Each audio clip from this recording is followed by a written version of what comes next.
Hi everyone, thank you for joining us. And we'll just give it one more minute and then we'll get started with our webinar today.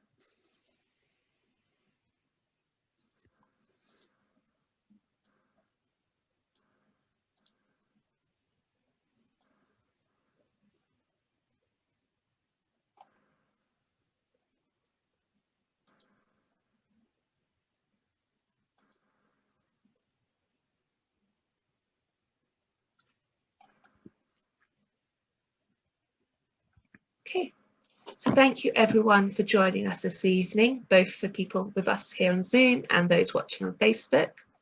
For those of you new to us at Autistica, we are the UK's autism research charity, and we exist to give every autistic person the best chance at a long, happy, healthy life.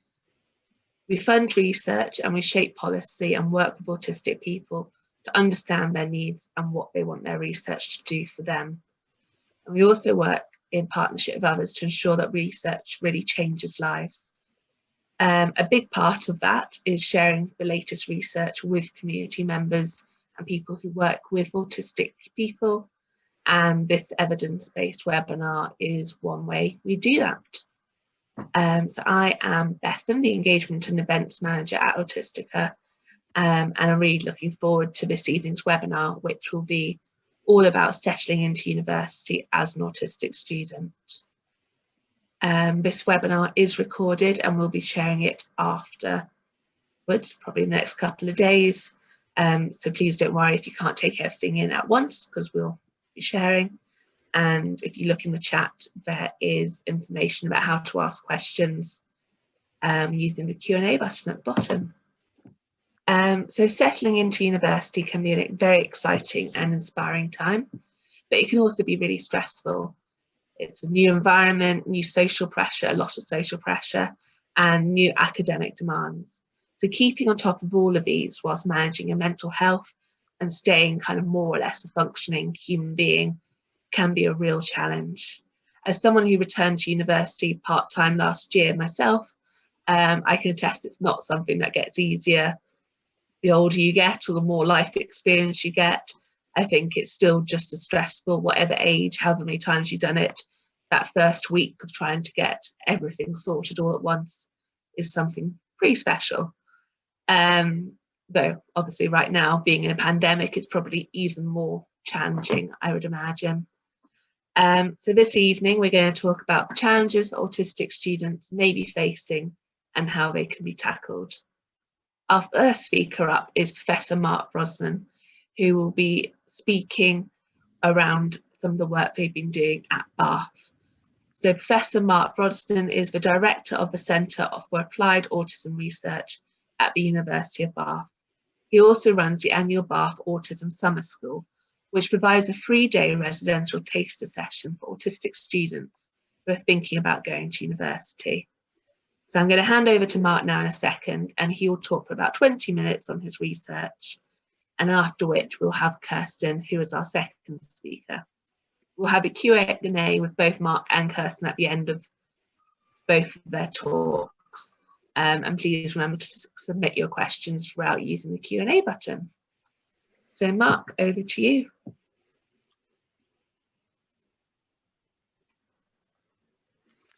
Okay, thank you, Bethan, and thank you, Autistica, for the invitation.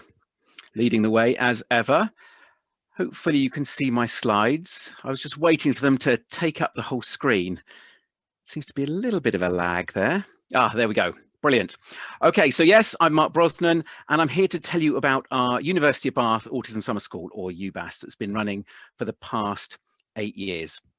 There's a team of us working on it. That's Elsa Russell there on the left, and that's me next to her, and Katie Morass and Chris Ashwin, and also JD Lee, who's a PhD student, and I'll be talking about a specific project that she was working on in the latter years of the summer school.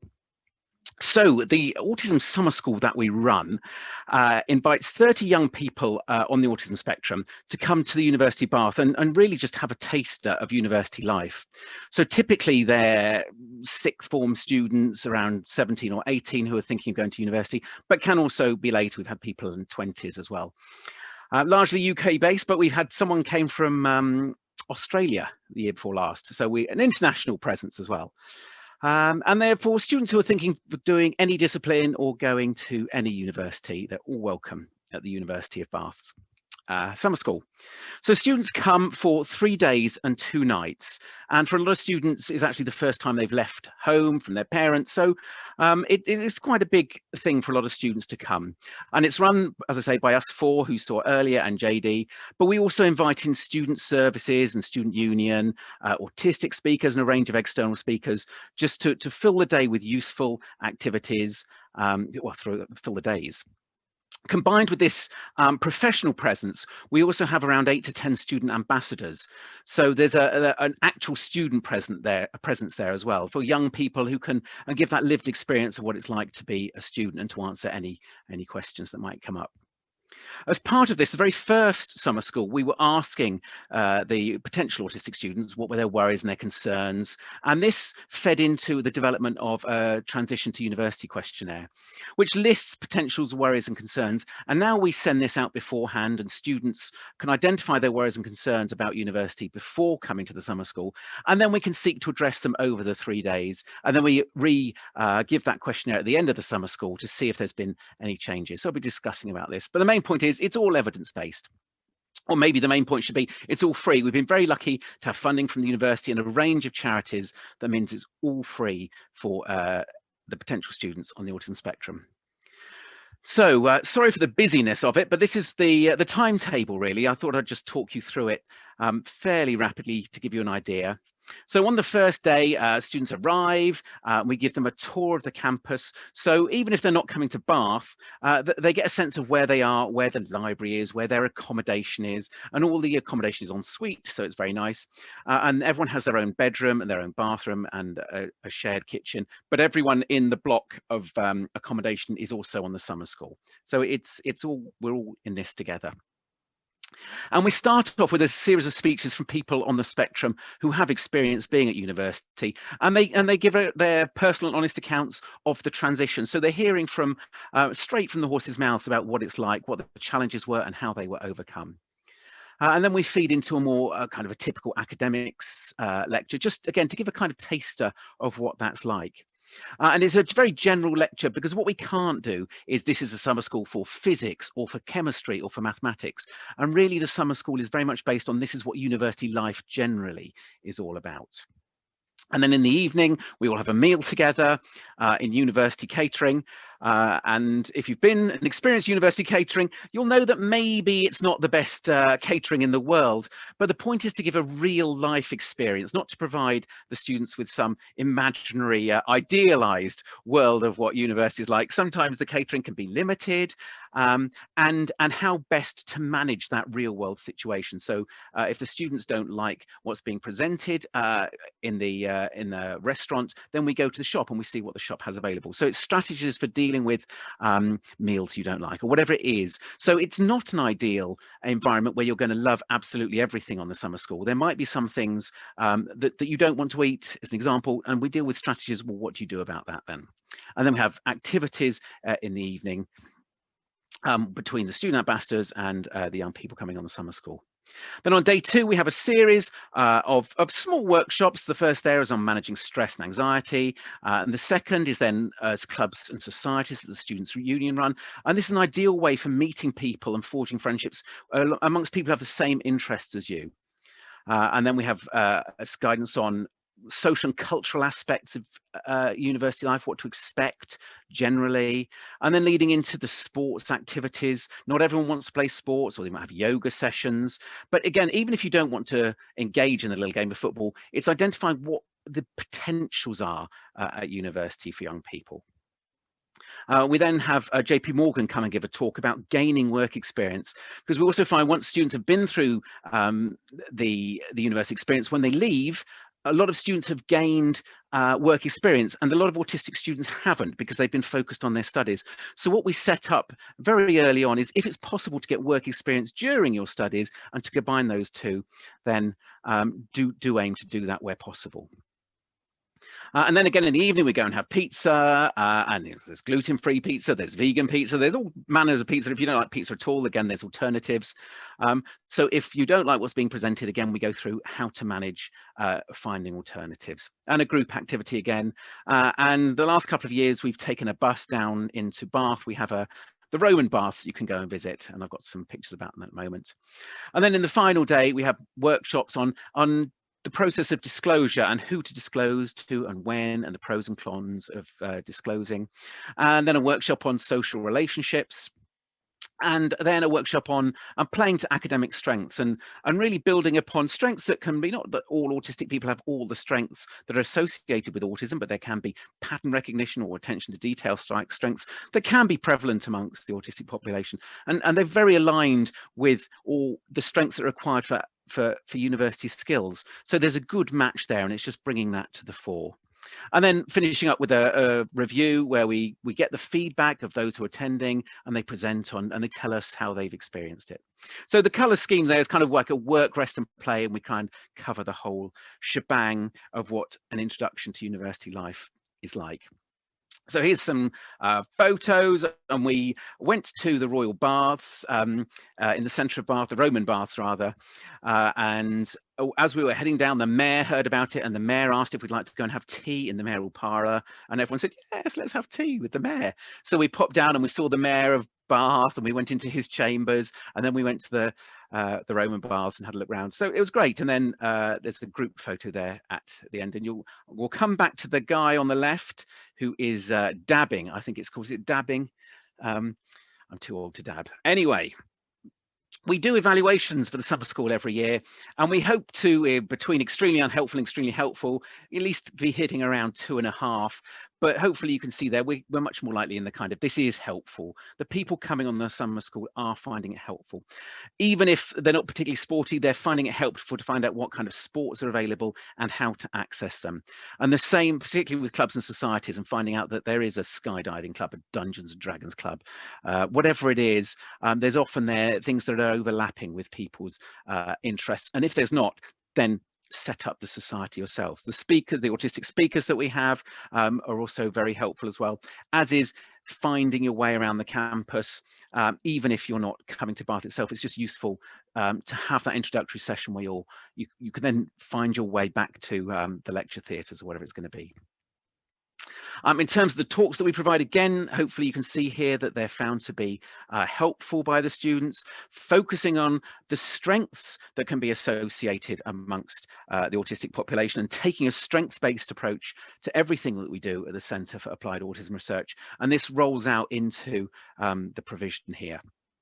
So all the support about the development and maintenance of social relationships, and how to disclose and when to disclose, because there's often a suggestion about should I disclose, and all the literature suggests yes, disclosure is a good thing to do, and making the university aware of your diagnosis so that you can access the support is always argued to be a very good thing to do. Thinking about employment early on, the social, cultural aspects of university and managing anxiety are all found to be extremely helpful by the students.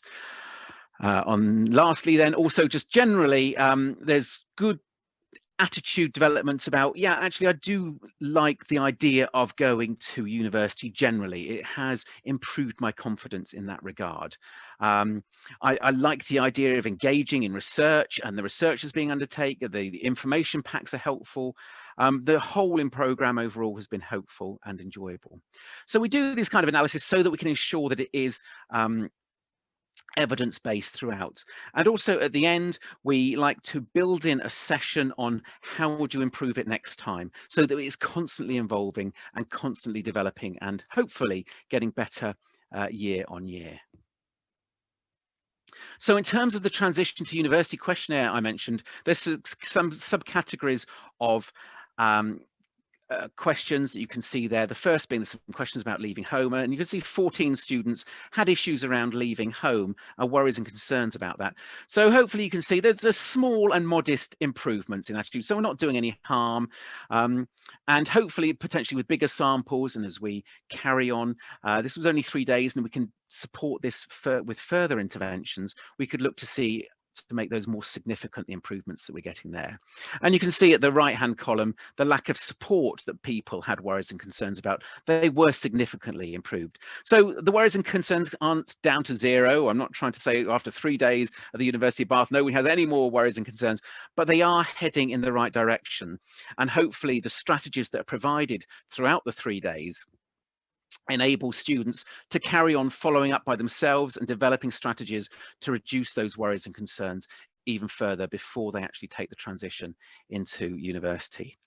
So we have students there who are the student ambassadors who aren't on who aren't autistic, but they love taking part in the Autism Summer School, and they also wish that they could have had a summer school when they were students. So many of the worries and concerns are shared with non-autistic students as well, that it's a very anxious time, and transitioning out of home, transitioning into adulthood in many times is an anxious time. So it's largely around how to manage that anxiety, and these can be particularly prescient for people on the autism spectrum, and therefore the summer school was really just trying to address that need. So in terms of more qualitative feedback we've had from the young people at the summer school, here are some quotes. The first is, I enjoyed finding out about societies and clubs and also how ASD traits are helpful in life, both in study skills and employment.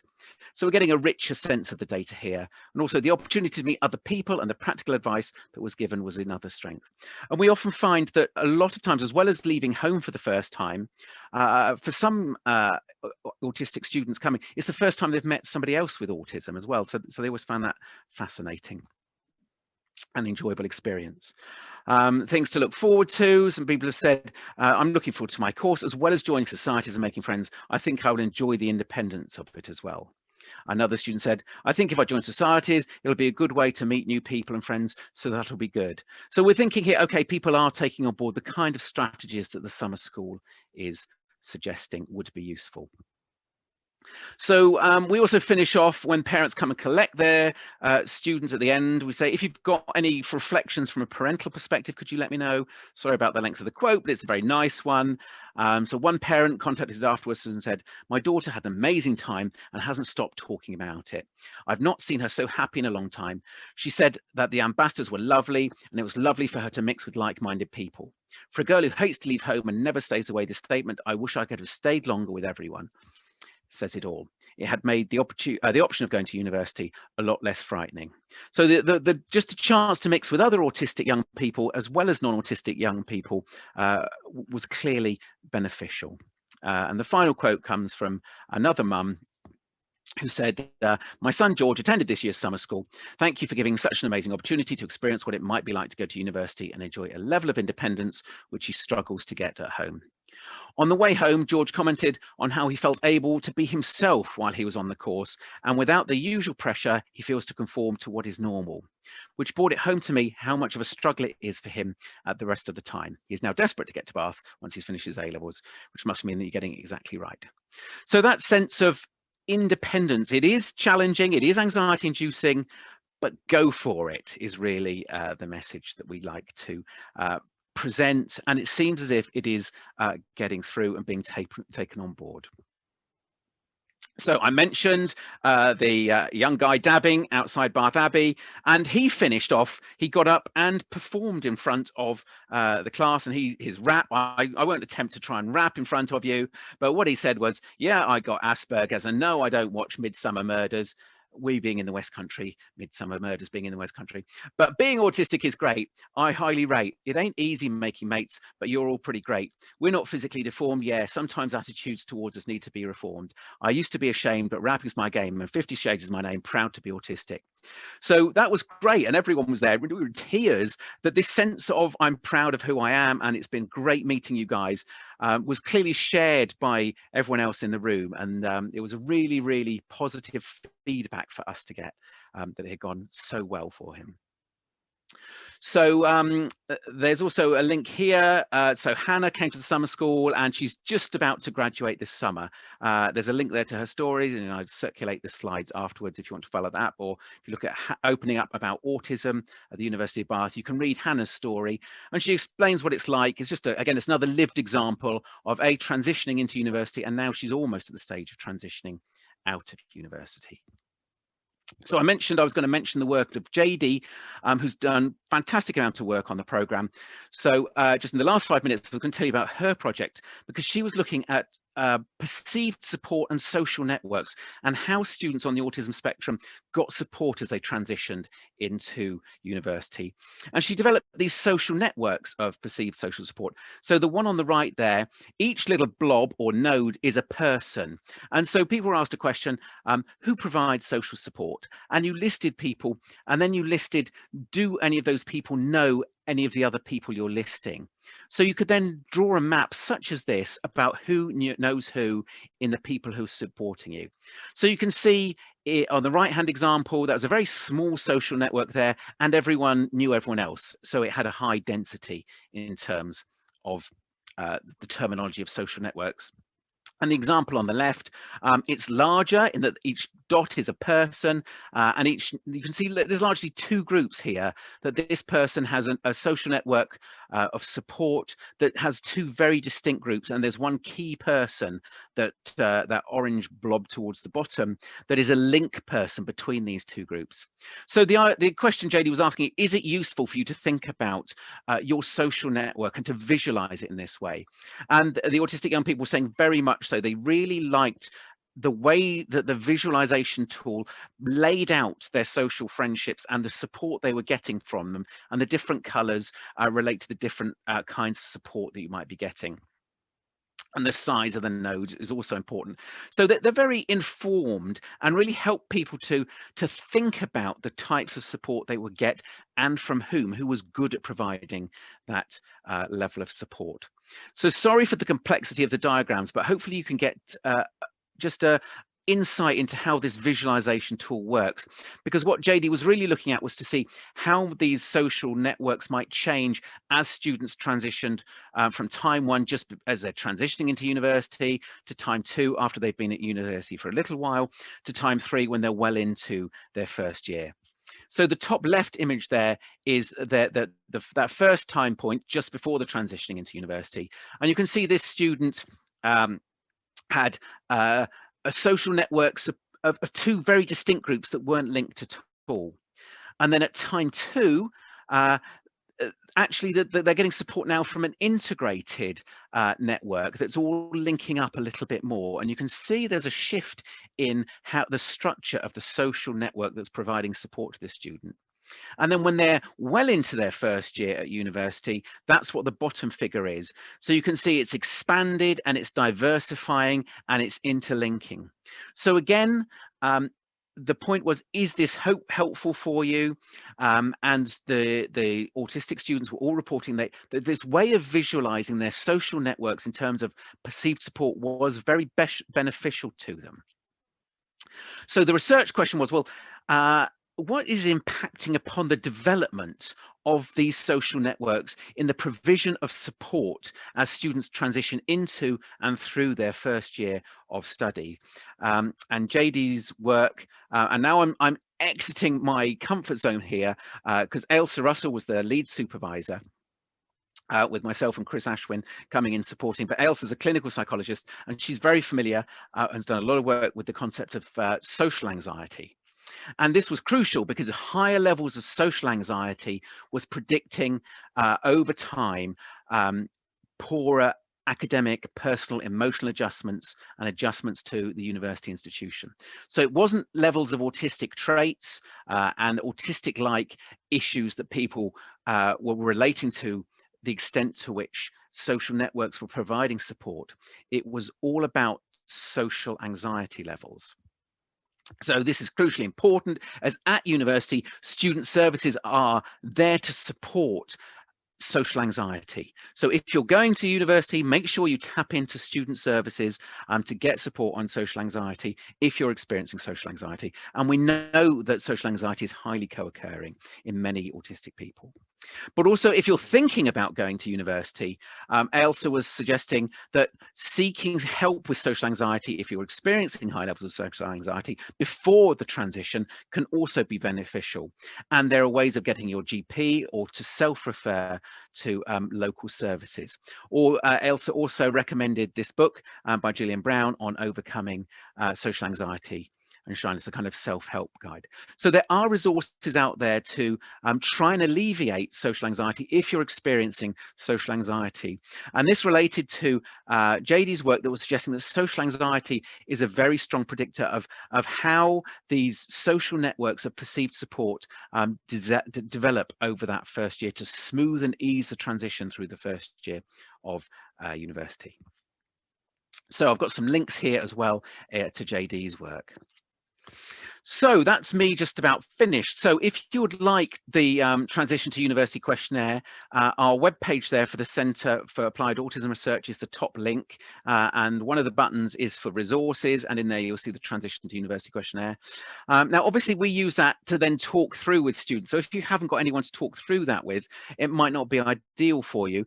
But if it's a way for you to think about what worries and concerns you might have, and then there's, as a mechanism, there's someone that you can then discuss that with, it could be a useful tool.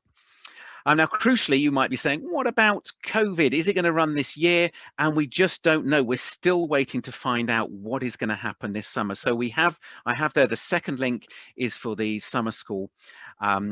So it didn't run this year for the first time in 8 years. It didn't run, sorry, last summer, which was very disappointing.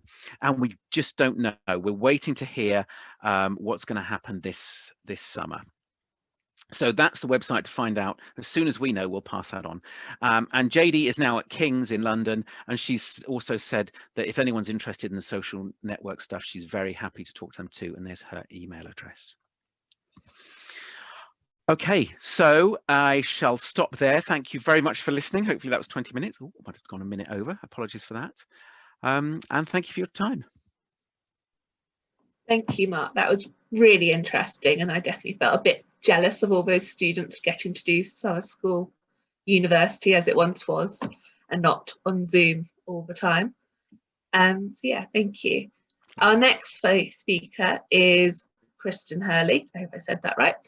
And Kirsten is an autism consultant, lecturer, and speaker. Since her diagnosis in 2010, Kirsten has conducted research into autism and the experiences of autistic people. She has led the team that developed the UCC-based autism study course, which was the first of its kind in Ireland. She continues to lecture both in person and online on various topics around autism. She is currently working full-time on a 3-year project to make University College Cork an autism-friendly university. So there you go. Take it away, Kirsten. Thank you. I'm just going to share my screen.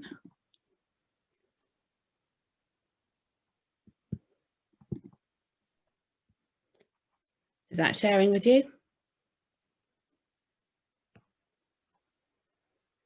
Can you guys see that? Yes, I can see that, yeah. Okay, right, so thank you for that introduction, Bethan, and thank you for having me today. Yeah, so just to, I didn't realise you were going to do a bio before I started speaking, so just to say that I'm a project coordinator on the Autism Friendly University initiative in University College Cork, so we're just basically trying to make the whole university autism friendly. I'm a lecturer on the diploma in autism studies as well, so we've had quite a lot of autistic students taking that course. And I previously worked as a mentor for autistic students in university. So that's kind of one hat that I wear. Another hat that I wear is the student hat. So when I was asked to do this presentation, I was thinking about all the experiences I've had as an autistic student. So I actually went to the University of Hull at 17, and I wasn't diagnosed with autism at the time, and I dropped out after 3 months. And then I went to University College Cork in Ireland, and I was diagnosed with Asperger's syndrome in my second year of the course after failing first year. And then if you compare my experiences before a diagnosis and after a diagnosis, it's completely different. So I then went on to do a postgrad in University College Cork, and that MA was my first course with the diagnosis, and the experience was completely different. And I've also completed an online course with the University of Derby, and currently I'm a student with the University of Birmingham. So just to say, if you're planning on going to university and you have a diagnosis of autism, this is brilliant. You're at a really good place to start, having this understanding about yourself. Like, I know a lot of people with autism have what we call a spiky profile, so you can be really good at some things and really not great at others. And if you have some awareness of that yourself, that really helps to kind of set you up for you know, your studies going forward. And it also is a great tool to help other people understand you and what you need. And it's absolutely fine to still be figuring all of this out. Like, you will be figuring this out for the rest of your life if you're autistic. That's just the way things are. So a great start to your university experience is having that knowledge about yourself. If I could give you one piece of advice, it would be to register with the appropriate service when you start. I think you can even do it like a month or two before your actual course starts. And even if you have no intention of actually using the services, think of it as an insurance policy that, you know, if things do start to go a bit haywire or you get a little bit off course while you're studying, you have this kind of insurance policy that you can go and find some support if you need it. So you're entitled to register with a disability support service if you do have a formal diagnosis of autism. And if you do register, you will probably be given a disability advisor. And it's much, much better to set this up at the start and deal with any problems as they arise, rather than, you know, getting into crisis mode and then trying to figure out what to do. The university is in a much better place to support you if you're formally registered. So in the UK, I think you refer to reasonable adjustments rather than what we have here, which is reasonable accommodations. But there are loads of different things that you can get to make your time just that little bit easier. So things like having a quieter exam room, or getting to use a computer for your exams, or even extra time. And when I was a student with the University of Derby, what I found really helpful was when I registered and I spoke to the support service about what kind of supports I would need, and they offered me the opportunity to get 2 weeks added on to every deadline. So I knew starting off that the deadlines that everyone was given, I had that little bit of wiggle room if I did have a problem getting everything finished, which took a lot of anxiety out of getting my work done. So what kind of worries do students have when they're starting university? So things like coping with uncertainty or change, managing deadlines, that's something I have a huge issue with even now. Making new friends and even keeping your old ones, navigating campus, feeling overwhelmed. Then there's that actual doing the academic work and taking exams. And then there will be other worries that you might even realize that you had. So worry one, coping with uncertainty. Going to university is a huge change for everybody. There's new teaching approaches, there's new topics, new people. This can be really exciting, but it can also be really anxiety provoking and cause a lot of stress. And this is especially the case in this time of COVID. But just to say, like, universities are uncertain as well. Like, staff are uncertain, all students are uncertain. So some people with autism have pointed out this has kind of leveled the playing field a little bit, that everybody is kind of uncertain about what's going on. So some ideas to help cope with uncertainty. You can familiarize yourself with the course. You can look up what kind of modules that you will be doing, whether they're compulsory or whether they're optional. So a lot of the universities in the Republic of Ireland have something called the Book of Modules. So you can see exactly what the different topics are that you're going to cover. And what's interesting is that depending on the university you're at, you might study the same subject, but the subjects are very much dependent on the research interests of the staff that are employed there. So, you know, if you have a particular interest in something, make sure that that's actually covered. So don't just assume that if you're doing history and you have a really specific interest in some aspect of history, that it's going to be covered. You can also see the different kind of assessment types that you have for the different modules. So you can have a think about what kind of the way you're going to be assessed for that. And if you do have an issue with group work or presentations, don't rule out those particular modules straight away, because it may be possible, like Mark was saying, a lot of people have social anxiety and would really not want to present in front of their peers. Sometimes there can be accommodations offered, like you present to the lecturer by yourself. And it is worth thinking about these kinds of things instead of automatically ruling out something because you don't like the method of assessment. Keep to simple routines to make sure you can take care of your basic needs. It's so easy to get caught up in all the newness of everything and forget to eat regularly and sleep and shower and wash all your clothes and just take care of yourself. And if you're taking care of yourself, you'll be better able to manage all of these new changes. And just have that understanding that things might and probably will change. And that's especially the case with the whole situation with COVID. So managing deadlines. You'll have different lecturers, you'll have different modules, and you might even have different departments. And sometimes there will be clashes that you'll need to sort out. It is unlikely you'll be given a fully formed timetable with all the information you need on it at the beginning of the year. So plan for this. And there are some strategies that you can use to kind of manage deadlines better. So you can seek support around building your timetable so that you're not forgetting anything, and your advisor might be able to help you do this. Make use of technology like Google Calendar and reminders. I really, really wish we'd had this when I was in college, because it can be really difficult to remember when you have assignments due, or sometimes your lecture hall might change, and just having all of this accessible on your phone makes it that much easier to kind of track everything. And if this is a challenge for you, you can highlight this with the support services and ask for recommendations or adjustments. They might be able to tell you things that you hadn't even thought about. If your university offers occupational therapy, I would say absolutely engage with an occupational therapist. They can be brilliant for helping you manage your time and how to sequence things, which will save you a lot of time and a lot of stress.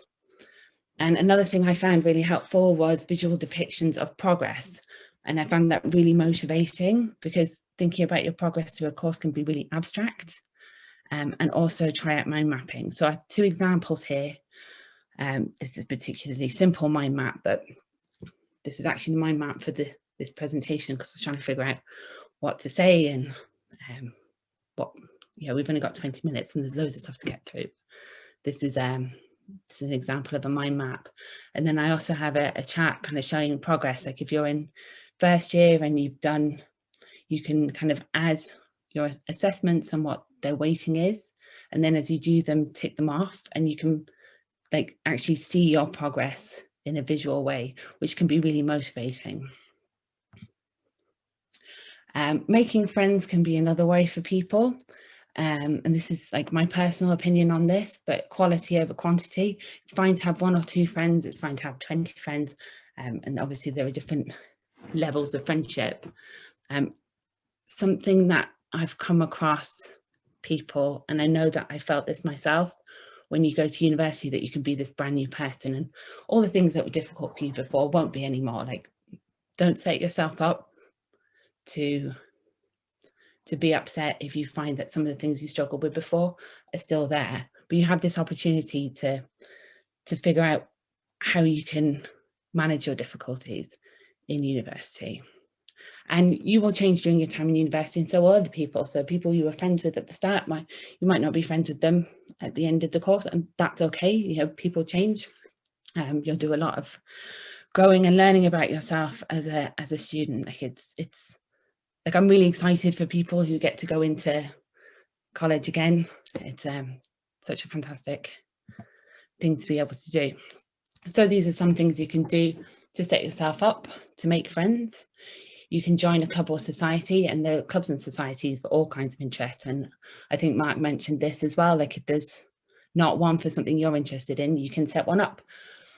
And something that's good about these kinds of events is they're often more structured than more kind of informal gatherings. So it can be a bit easier to cope with that kind of group interaction if you do know that there's a bit of structure to it. Some places might have groups that are specifically for autistic or neurodivergent students.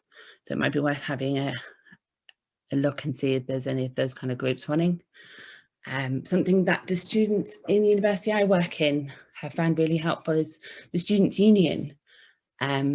Sometimes they run autism friendly or sensory friendly events, or even you can just contact them and find out, you know, that you want to go to this particular event, but you're a bit concerned because, you know, you're worried that you'll be overwhelmed. They can let you know where the event's going to be, maybe send you a picture of it.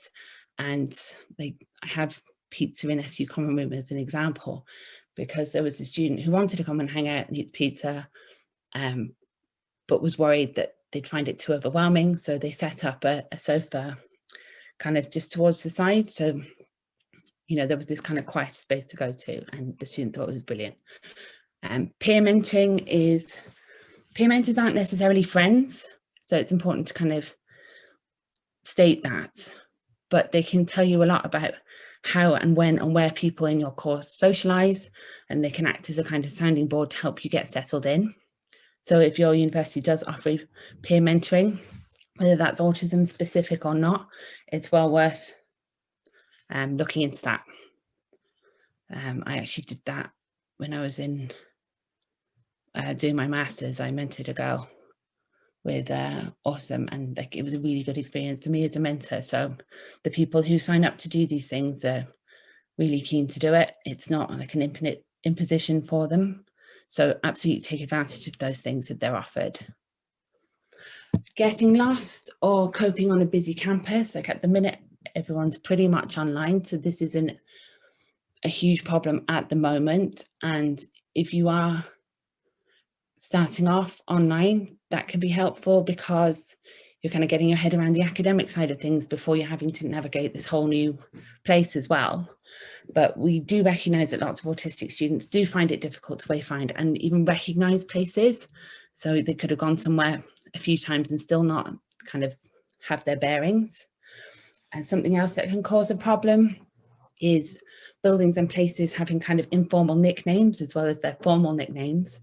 So I'll always remember I'd been in UCC for 3 or 4 years at this point, and somebody stopped me and asked me where the main rest was, and I had no clue what they were talking about it, but it was the main restaurant. It's just the short name that people use. We have another building called the O'Reilly building, which is often referred to as the Orb. So just to be aware of that, there can be actually several different names for the one place. And also it may be physically impossible to get from one lecture to another in the time that's allocated on your timetable. So it's absolutely fine to flag that with your lecturer and say, look, I'm in this location, you know, it takes 15 minutes for me to get here, I'm going to be late. And they're usually absolutely fine with that. Some things you can do to prepare to go on campus are viewing virtual tours. Sometimes people have, or universities have, virtual tours of their campus, so you can have a look around online, or you can look at maps and kind of get a sense where things are. Figure out where some of the quieter spaces are on campus. And sometimes they actually have like designated quiet spaces or calm zones on campus. So if you ask them, your advisor, they might be able to highlight specific places that you can go if it is very busy. Something that is important is to figure out when and where that you'll eat. And sometimes you can go to eat and the place will be really busy, so it's good to have a backup option. And consider going at slightly quieter times if you find it overwhelming. And the busiest times on campus are usually between 5 to and 5 past the hour, because everybody's changing and going into their lectures. And the quietest times are usually between 25 past and 25 to. So just to be aware of that. Becoming overwhelmed, this is completely normal, especially around deadlines and exam times. So don't disengage. I know this happens a lot for students, that when things are overwhelming, they just kind of stop reaching out. And like this expression, reaching out, like, what does that even mean? In this particular case, reaching out could be either reaching out to your parents or reaching out to your disability advisor. And something that we recommend is that even if you can't quite articulate what the problem is, you just know that you're overwhelmed, you can contact your advisor and they can help you figure it out. I've just realised I didn't talk to you about specialist mentors. Sometimes the university can get funding to give you a specialist mentor who will work with you and help you with deadlines and just kind of be a sounding board for problems. I think it's fantastic. We don't really have that in the Republic of Ireland. I had a specialist mentor in the University of Derby and she was brilliant. So if you can get a specialist mentor, do look into that. Have a plan on how you will reach out. So what I find is if I'm really overwhelmed, it's really difficult to actually write an email or communicate with people. So you could have a pre-written email where you just suggest to people, a pre-written email where you can just press send and it will get to the person that you need it to get to. You can agree how you're going to do this with your advisor beforehand. And don't be ashamed if you're struggling. Like, the whole point of support services is that they're there to support you. Another worry can be coping with academic work, exams or assessments. So like I said, registering with the Disability Support Service or whatever it happens to be called in your institution. And yeah, you may be able to get a specialist mentor. Like I said, I'd highly recommend doing that. You might also get extra tutoring or access to workshops. I'm not sure if this is the case all across universities in the UK, but you can often get this reasonable adjustments plan, which will be set up by your disability advisor, and then your department will be aware of the different adjustments that you need. And remember that your skills will develop over time. It's like strengthening a muscle. You're not going to be brilliant at everything to start off with.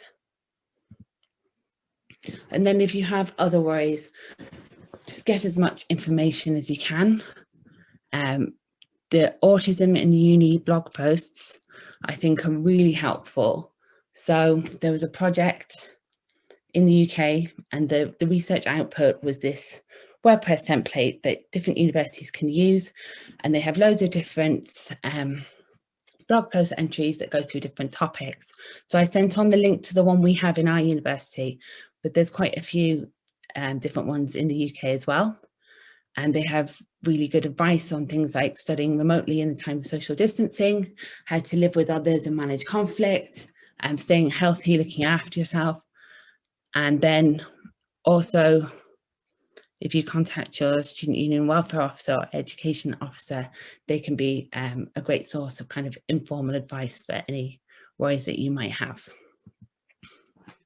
So I was thinking, what would I tell my 17-year-old self if I could go back and talk to her when she was starting her first undergraduate degree? I would say get organised, start working on strategies to be organised. This is something that I would really struggle with even now, having poor executive function, but you can learn different strategies to kind of manage this. And I would tell my 17-year-old self to start doing that now.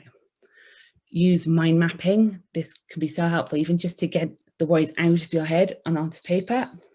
That was my timer for my 20 minutes. Work, rest and play, like Mark had said for the summer school, it can be easy to forget about the resting and the playing part when you're going to university, but it's all important. The one thing that probably I found most difficult in university was this, I call it clean slate thinking.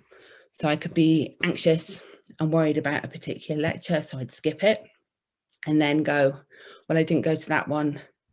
And then I'd miss a couple more, and I'd think, instead of catching up during the week, I'd start next Monday fresh and I'd go to everything with a clean slate.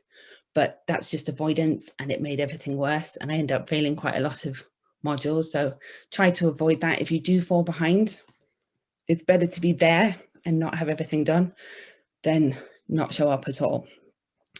And also remind yourself that failure is okay. You just have to keep going. So I failed quite a few modules, but I also have first class honours master's degree. So it's not, you're not defined by the things that go wrong. And it's important to remember as well, when you're being assessed on your academic knowledge, it's just a particular question at a particular time. It's not a reflection of everything that you are as a student. So remember that. So a quick recap, having a diagnosis puts you in a good starting place. Registering with the appropriate support service is a really good thing to do. Consider having a specialist mentor if it's available to you. See if you can keep any existing supports that you have from external services during and even past your transition into university. It's completely normal to feel overwhelmed at times, and you are entitled to ask for help and support, and plan how you will ask for this support when you are not already overwhelmed. So that's me. I will stop sharing now.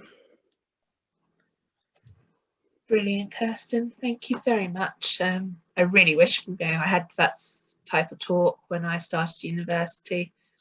Me too. First time round. There's a lot about that. If only I knew that before instead of having to learn myself the hard way. So thank you.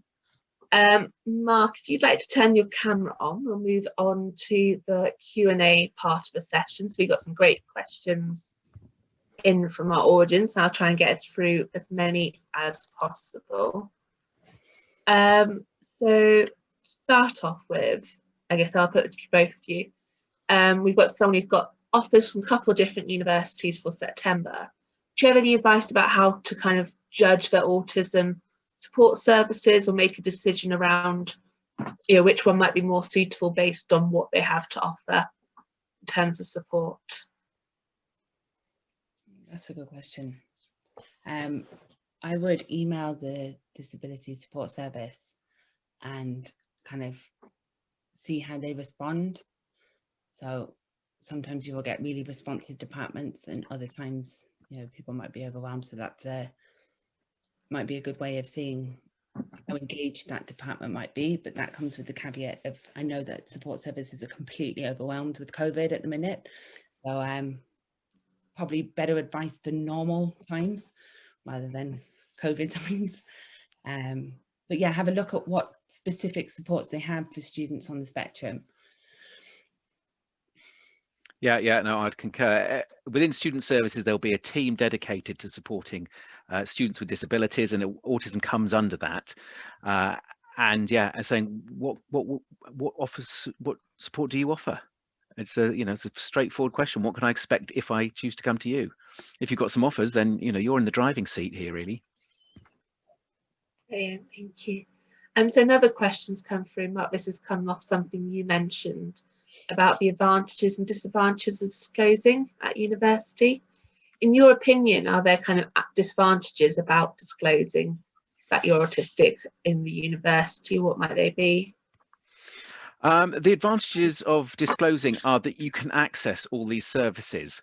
And as Kirsten said, the time to do it isn't when you're totally overwhelmed and you're absolutely stressed out, and then you're having to leave university because you can't see a solution.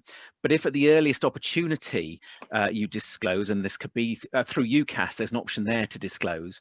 And then also, as you get to university, most universities now have got provision in place, and some the summer schools, some students say, I don't want to gain any advantage, and we have to be very clear, you're absolutely not gaining advantage through reasonable adjustment.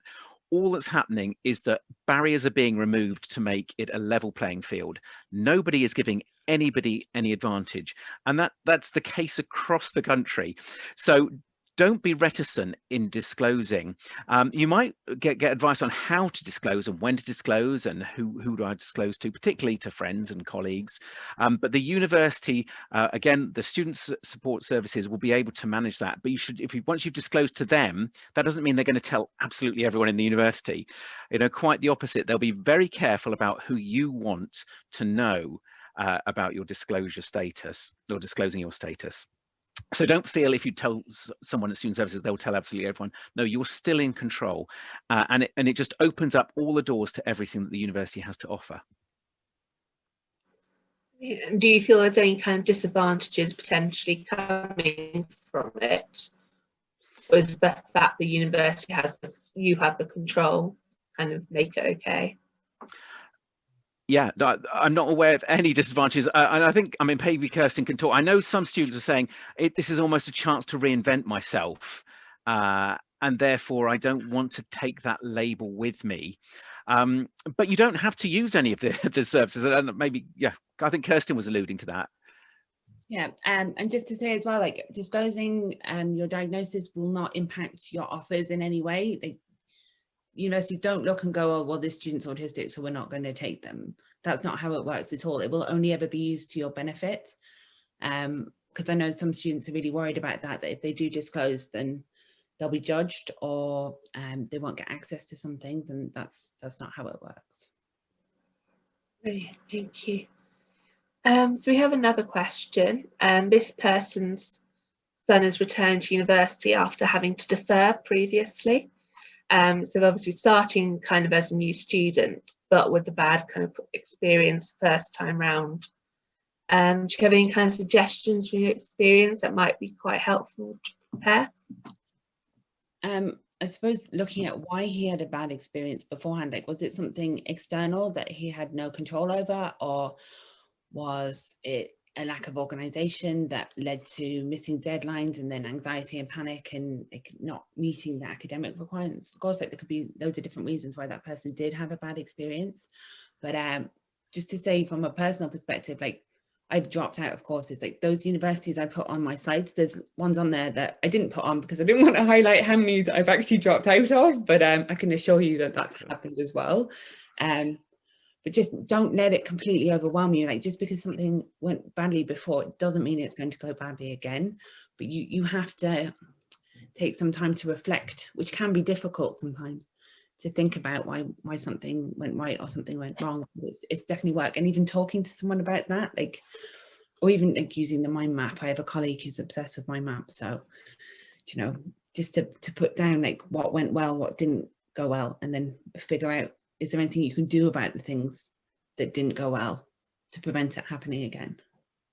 Okay, thank you. Yeah, and as I mentioned, the transition to university questionnaire, that is a structured account. Maybe if there's someone to talk through worries and concerns with, it provides a format to do that.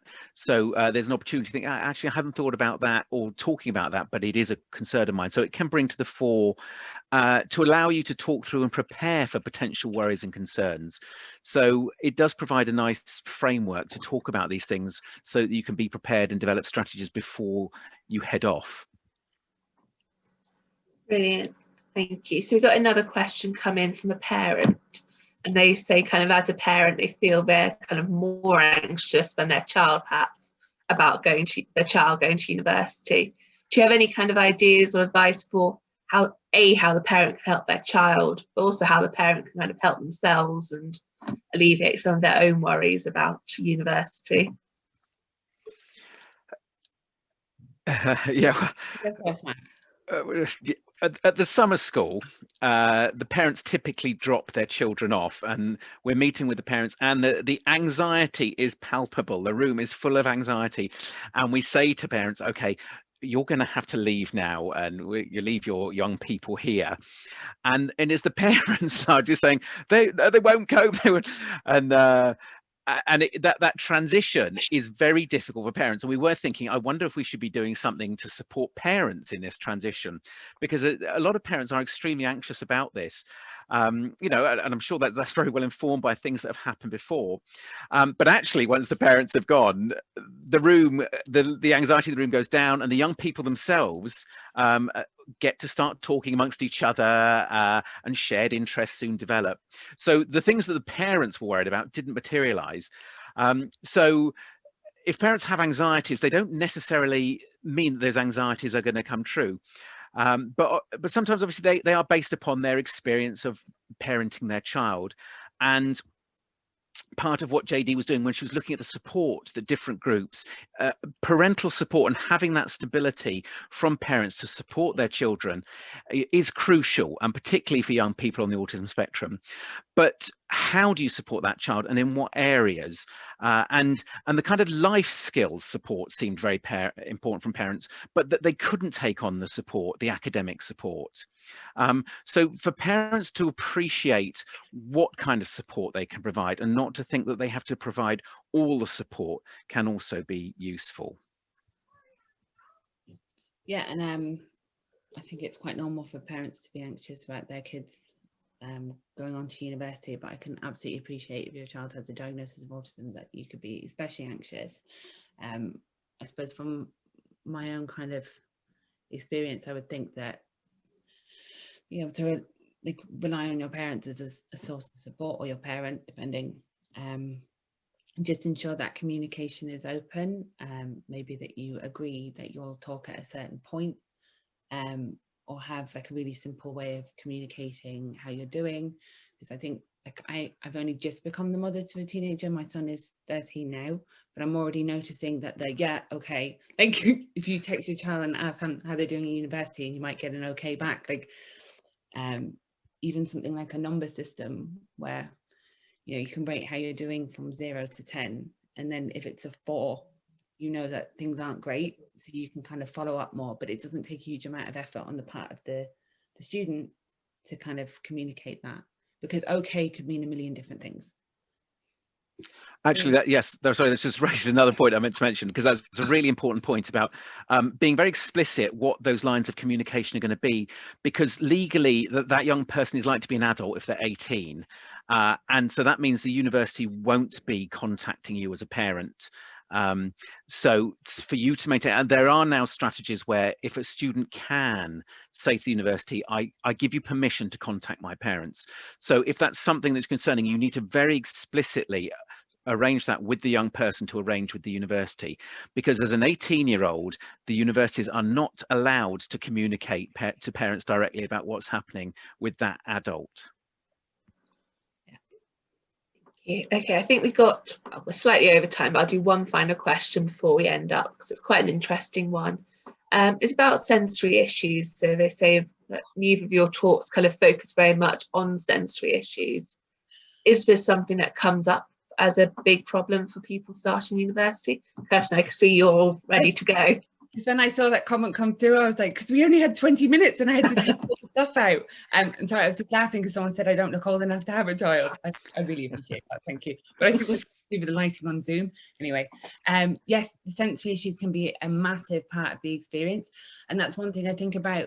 Like, I don't know, are you going to be online when we start back in September? I hope not, that things will be kind of back to normal, but a lot of that can be taken out. Like even thinking about doing this talk, if I was doing this talk in front of people, there'd be like even the heat from people, and you know, there'd be a lot more from a sensory perspective. But yeah, like I'm showing off a little bit now about my own institution, but we actually developed like a calm zone, and there's bean bags, and there's going to be like sensory rooms, and it's just a place of kind of respite. So yes, I think that in general, people are becoming much more aware of sensory issues in people with autism, but things like how can you manage it? Like you can have your own little kind of things to stim with. So I had something, I called it the spiky lemon. It was like a yellow thing and it had different knobbles on it, and you could just kind of hold it in your hand. And you know, like there are things that you can do to self-regulate yourself, but you can also kind of identify spaces on campus where you can go if you are feeling overwhelmed, or because I think Kat will appreciate this, sometimes people want more stimulation. So it's not all about like finding the quiet space on campus. Because we had a student who would go into the restaurants and put his headphones on, listen to really loud music and look at this mural. There was this really intricate mural. So he was getting the kind of sensory input he needed. So yeah, you have to kind of think about what kind of sensory needs you have, and working with an OT, an occupational therapist, can be really useful for that. Thank you. Matt, do you have anything to add from your kind of experience? Well, no, that was a very comprehensive answer, really. Yeah, do what you've got to do. Yeah, but and again, the student services are there to, if the university isn't working for you for whatever reason, you don't have to suffer in silence. Go and tell someone, and there's always something that can be done. Absolutely. Yeah, like that, I was meant to say that as well. Like if you are matched with a mentor, or not so much your advisor, I think, but you can, like sometimes people just don't click. So it's fine to say, look, this just isn't working. Try not to be rude about it, but it's fine to say, look, this isn't working. Can we try something else? Like you have that right. And there was another comment as well about some people don't like mind maps. Absolutely, like you don't have to use mind maps. It was just a suggestion. It's something that really helped me. I hated mind maps at the start because I didn't understand how they worked, but it just so happens that a colleague of mine is obsessed with them and she showed me how to do everything. So now I use them a lot.